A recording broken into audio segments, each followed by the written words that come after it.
Hello, everyone. Welcome to Backyard Musings, broadcasting live from the backyard. I'm Steve. Back in the backyard, and I'm Scott. And we're color-coded, too. We got the memo. Yeah.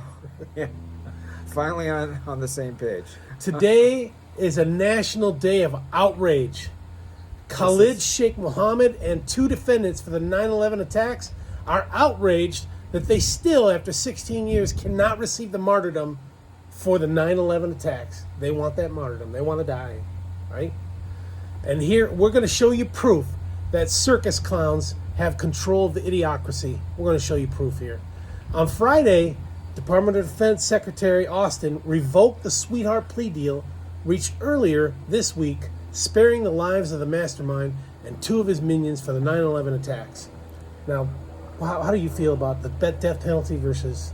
Well, first of all, are you telling me that a case of this importance and of this magnitude, he didn't have any knowledge of this plea deal or anything going into this? That's just 16 years old. Yeah, whatever. It keeps getting swept under. I mean, there's no pecking order. Isn't there some kind of a pecking order in the military, right? Yeah, there is. Yeah. But I mean, there's no pecking order here. These guys are just going off willy-nilly, doing whatever they want to do. Well, I don't know. It's just how many secretaries of defense have you had since 2008 or 11? 8, 7?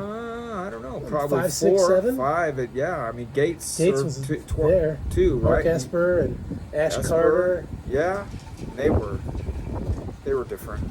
Yeah, so I guess it keeps getting swept under it's a military tribunal, so there's a general officer in charge of the hearing. Anyways. But if you were at the head of the Department of Defense, don't you think you'd want to be clued in on this kind of stuff? I want an update. Yeah, absolutely. I want an update. That should be on my morning brief. I don't think there's many updates or morning briefs going on in this administration. So those plea deals triggered outrage among the families of the victims. Yeah. Rightly so. Yeah. Right? Absolutely. Okay, so on Thursday, the White House claimed that Biden played no role, what a shock, in the process. That's a shock, right? Yeah, come on. Yeah. Well, I mean, he probably didn't. Maybe he didn't even know they were still around. Additionally, an NSC spokesman, John Kirby, who I used to have a lot of respect for years ago, and he was active military. Clinton? He was an admiral. Yeah, rear admiral. Yeah, he seemed like a good guy. But he told Fox News that the White House learned yesterday that the convening authority for the military commissions entered into a pretrial agreement negotiated by military prosecutors with KSM and other 9/11 defendants. One Democrat congressman. He learned yesterday? Come on, man. Yeah. This is just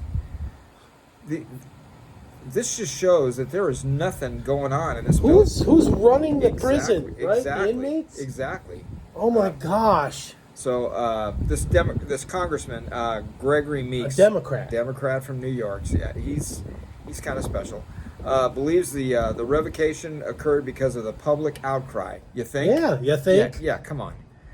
Does this sweetheart plea deal made by prosecutors sound familiar? Yeah. Hunter Biden? Yeah, Hunter Biden. The gun charge thing, the get out of jail free for anything in the future. Yeah, immunity. That you do. Plead immunity. No immunity for Trump, but immunity for Hunter Biden. Yeah. This is outrageous. Those 2 tiers. So again, crickets from the White House on the revocation that broke yesterday. Let's talk about this. Yeah, let's talk about it. It's reasonable to assume that Austin did not know about this plea deal simply because Austin revoked the deal from his little day of rage, right? So he didn't know about it. Or maybe somebody said, man, we're getting a lot of heat. Maybe somebody needs to step up. Well, yeah, so maybe a minion came to him. He probably owes the administration a little bit, right, from his unexcused absence here a few months ago, Who knows, but maybe he was the fall guy, but he's been a commander at every general level, general 1-star, 2-star, 3-star, 4-star in combat. The only man ever to do that. Yeah. Well. So, he stepped up to the plate. If Biden and Austin didn't know about the plea deal, then who the heck is in charge? Exactly. Biden rejected a proposal last year that would have spared those 3 suspects from the death penalty. He rejected it. If life imprisonment was off the table a year ago, why was it on the table last week? Right.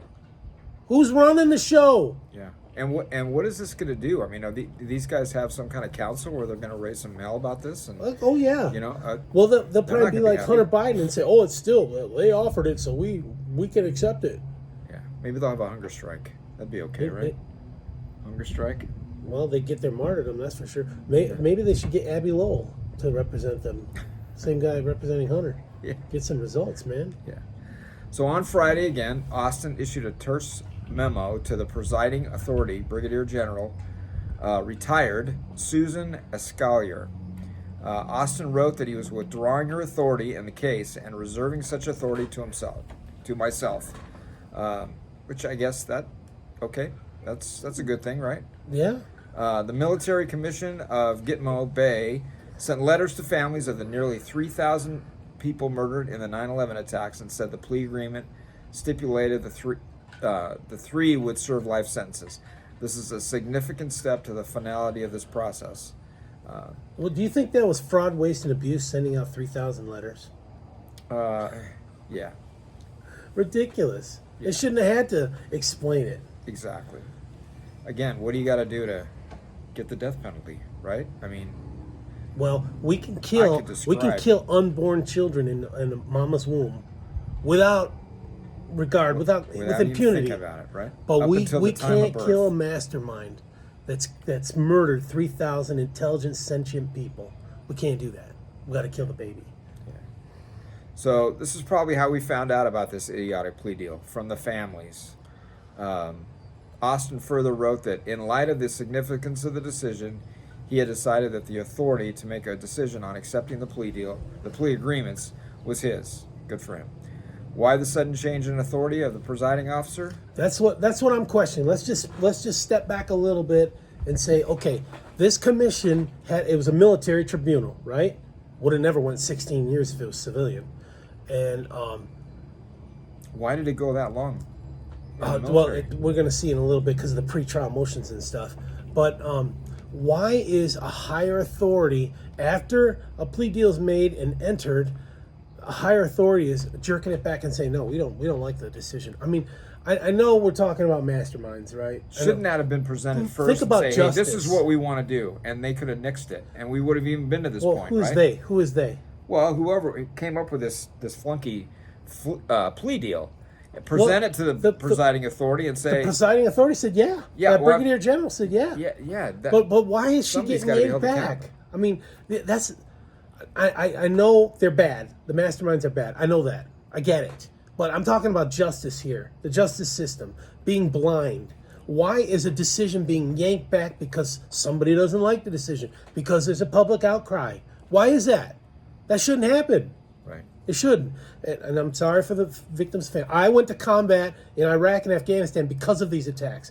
But you have to think about the justice of this. It has to be blind. Right? And we're going to see why they didn't have a case for the death penalty. Is it my turn? Your turn? Well, again, it's yours. Is the military form of justice the same as private sector? It's more harsh. It's more harsh. It's more, I don't know if harsh is the right word. It's no shenanigans. UCMJ, all you veterans out there agree with me. There's a pucker factor with the Uniform Code of Military Justice. There's no shenanigans. And it is serious. I like it. So this smacks of a purely political decision 3 months before a presidential election. What? The commission has been stuck in pretrial hearings and other preliminary court actions since 2008. That's 16 years. Why? That's crazy. Defendants underwent torture while in CIA custody.